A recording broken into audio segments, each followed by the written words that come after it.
Apakah ada hubungannya antara Toneri dengan Eida? Apakah mereka kakak adik atau mereka punya hubungan darah dan lain sebagainya?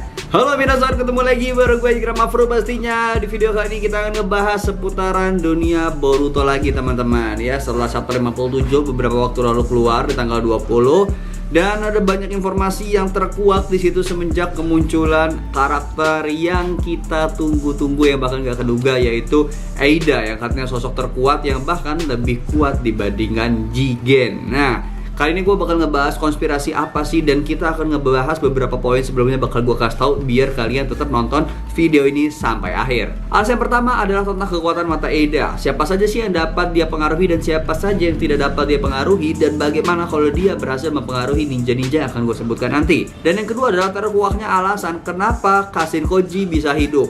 Alasannya adalah karena Eida. Namun alasannya kenapa Amado dan Eida menghidupkan Kashin Koji ataupun jasadnya Jiraiya. Penasaran gimana? Ini yang bakal gue bahas di YouTube gue kali ini. Kalian silahkan komen pendapat kalian, dan mungkin kalau kalian punya informasi-informasi terbaru silahkan komen di bawah. Oke, kalau gitu langsung kita mulai. Tapi jangan lupa untuk bantu support dengan tetap subscribe. Nanti tag ke Instagram atau ke TikTok gue, nanti bakal gue repost. Kalau gitu langsung aja kita mulai. Buat yang belum tahu, kekuatan mata Eida adalah kekuatan di mana dia dapat memanipulasi ataupun memikat hati ataupun membuat orang jatuh cinta terhadap dia, sehingga Eida dapat mengendalikannya. Contohnya adalah seperti ketika Otsutsuki Jigen ataupun Otsutsuki Ishiki menyuruh Boro untuk menghancurkan Eida, namun Boro berhasil dikelabui oleh Eida agar Eida tidak dibunuh oleh Boro. Makanya Eida diawetkan. Namun timbul pertanyaan sebenarnya, kenapa Eida minta dibekukan ataupun dimasukkan ke dalam ruangan tersebut? Dan itu menjadi alasan yang belum terjawab bagi gue pribadi, kenapa Eida tidak lepas dari kurungan ataupun tetap stay di markasnya Boro. Oke, kalau kalian punya pendapat silahkan komen. Dan kalau kalian lebih teliti teman-teman, kalian bisa lihat matanya Eida itu memiliki mata bulan sabit yang bisa dibilang mirip dengan baju ataupun klan yang dipakai oleh Toneri yang disegel oleh Otsutsuki lainnya di bulan. Apakah ada hubungannya antara Toneri dengan Eida? Apakah mereka kakak adik atau mereka punya hubungan darah dan lain sebagainya? Ya, sebagaimana kita tahu bahwa kekuatan mata Eida ini tidak mempan terhadap Otsutsuki. Yang kedua, pengguna karma. Dan yang ketiga adalah orang yang sedarah. Kalau alasan yang pertama, Otsutsuki sudah tidak bisa dikendalikan, sudah pasti terjawab, tidak akan mempan. Yang kedua adalah orang yang mempunyai karma. Dan sebagaimana di dunia Boruto kita tahu bahwa pengguna karma itu hanya ada 3, Boruto, Kawaki, dan juga Code. Namun timbul pertanyaan, kenapa Code bisa kena genjutsu dari Senrigan Eida pada saat ngobrol di chapter 57 kalau teman-teman perhatiin? Apakah karena memang Code adalah sebuah karma yang gagal, dia mendapatkan karma putih sehingga masih bisa terpengaruh, atau punya alasan lain seperti Code yang berpura-pura saja? Nah, kita juga nggak tahu, ya kan? Nah, terus yang alasan yang ketiga adalah hubungan darah. Nah, hubungan darah yang kita tahu, apakah benar Eida adalah anaknya Amado atau Eida punya hubungan dengan Toneri? Entah mereka kakak adik dan lain sebagainya, kita juga belum tahu. Di chapter 57 Eida juga sempat mengungkapkan perasaannya ataupun kekesalannya terhadap Code dengan jutsu yang dia punya, yaitu Senrigan. Dimana Senrigan ini bisa membuat orang di sekitarnya ataupun musuhnya terpikat, akhirnya jatuh cinta dan bisa dia kendalikan.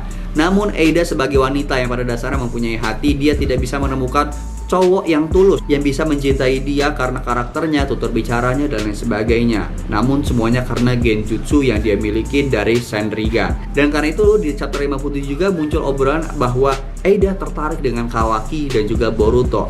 Siapakah di antara dua ninja ini yang masing-masing mempunyai karma, ya, yang kira-kira bisa mengambil hati Eida dan bisa menunjukkan cinta yang tulus terhadap Eida, ataupun sosok pangeran yang Eida bilang di chapter 57. Dan yang cukup menarik lainnya adalah Amado dikatakan tidak bisa terkena jutsu ini. Yang alasan pertama kita belum tahu, mungkin karena Amado sudah memasang anti jutsu kepada dirinya sendiri agar tidak terkena jutsunya Eida, karena Amado adalah orang yang menciptakan ataupun memodifikasi Eida. Yang kedua, apakah hubungan darah antara Eida dan juga Amado? Apakah sosok ayah dan anak seperti yang dikatakan bahwa Amado mempunyai anak perempuan yang sudah meninggal? Dan alasan yang ketiga, apakah Amado merupakan klan yang bukan dari bumi? Bisa jadi dia klan seperti Toneri dan juga bangsa-bangsa di luar sana yang belum kita ketahui. Terus kekuatan mata ini akan cukup merepotkan jika berhasil mengenai semua ninja-ninja hebat. Seperti siapa aja? Naruto pastinya, Sasuke, terus juga mungkin Sakura, Kakashi, ataupun bisa jadi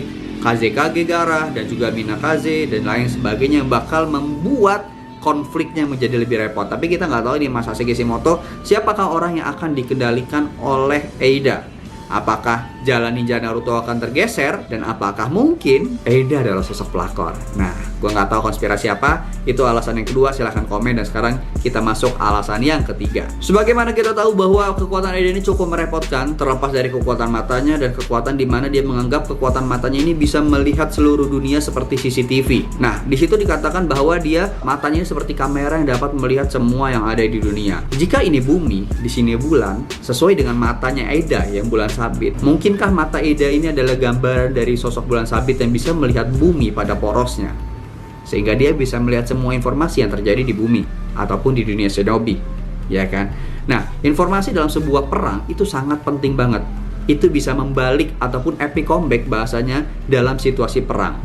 Nah, tapi kita nggak tahu juga informasi yang dimiliki Eida ini hanya bisa informasi berdasarkan dari zaman dia hidup. Sebelum zaman dia hidup, dia tidak tahu masa lalunya ataupun informasinya. Tapi pertanyaannya, dari zaman manakah Eida hidup? Dan kalau memang dari zaman dulu Eida hidup, kenapa dia bisa bertemu dengan sosok Amado? Dan berapa umur Amado? Kalau misalkan Eida dari masa lalu, apakah Eida dari fosil atau apapun? Apakah mungkin Amado menemukan sebuah artefak yang menemukan bahwa oh ini ada orang yang terkurung ataupun jasad yang begini sehingga Amado ya seperti Sasuke yang melihat artefak dari klan Uchiha-nya sendiri. Kita juga nggak tahu, ya kan? Dan yang paling menyenangkan bagi gue adalah video kali ini adalah terkuaknya alasan dari mana Kashin Koji bisa dihidupkan ataupun bagaimana Amado bisa mendapatkan selnya si Jiraiya, ya kan? Oke, udah jelas pasti dari Eida. Tapi yang timbul pertanyaan lagi dari gue sebagai fans Naruto, kenapa Amado dan juga Eida menghidupkan Jiraiya ataupun membuat cloningnya Jiraiya, yaitu Kashin Koji? Alasan pertama mungkin aja kenapa Amado membuat Kashin Koji ataupun jasadnya Jiraiya, mungkin karena kayak ketemu gak sengaja dibuat eksperimen, akhirnya muncullah Kashin Koji. Yang kedua adalah karena Eida melihat potensi bahwa orang ini adalah orang yang kuat karena dia adalah salah satu dari 3 Sannin. Dan nanti ini bisa merubah masa depan ketika Naruto bertemu dengan Jiraiya ataupun cloningannya. Karena pada saat terakhir Jiraiya berangkat perang untuk melawan Nagato ataupun Pain, Jiraiya tidak sempat bertemu dengan Naruto. Ada momen emosional yang pengen dibuat sama si Eida, kita nggak tahu. Terus, kalau misalkan Eida memang bisa melihat informasi yang luar biasa, dia bisa bekerja sama Amado, kenapa dia membuat Kashin Koji? Sedangkan banyak ninja-ninja hebat yang bisa dia buat, seperti Nagato yang bisa dia buat, terus juga Hidan yang bisa dia buat, ataupun ninja-ninja hebat seperti Raikage yang sudah meninggal, Kazekage yang sudah meninggal, yang menurut gue luar biasa. Kenapa dia menghidupkannya Kashin Koji? Apa memang Masashi Kishimoto ingin membuat momen emosional antara penggemar Naruto ketika berhasil menemukan Naruto dan juga Kashin Koji? Dan ini juga akan menjadi reuni teman-teman menurut gue kalau misalkan Kashin Koji berhasil bertemu dengan Sannin lainnya seperti Tsunade dan juga Orochimaru. Sebagaimana kita tahu, dua orang ini adalah orang yang awet muda dan mereka akan bertemu dengan Jiraiya muda. Ini bakal jadi momen emosional banget, terutama antara Jiraiya akan bertemu dengan Orochimaru yang sudah jadi baik, dan Jiraiya akan bertemu dengan Tsunade di mana Tsunade sempat melakukan penyesalan karena membuat Jiraiya terbunuh ketika melakukan misi ke negara lain, yaitu bertemu dengan ketua Akatsuki Pain yang akhirnya mati. Nah, akankah cerita ini seperti apa yang gue bicarakan? Gue juga belum tahu. Gimana pendapat kalian? Silahkan komen di kolom komentar pendapat kalian. Nanti bakal gue baca dan menemukan teori-teori baru ya, seperti Toneri dan juga Eida. Apakah hubungan di antara kedua ini? Gue juga belum tahu. Gue Ikram Afro pamit. Terima kasih buat kalian yang sudah nonton. See you and bye-bye. Selamat menunaikan ibadah puasa. Silahkan subscribe ya.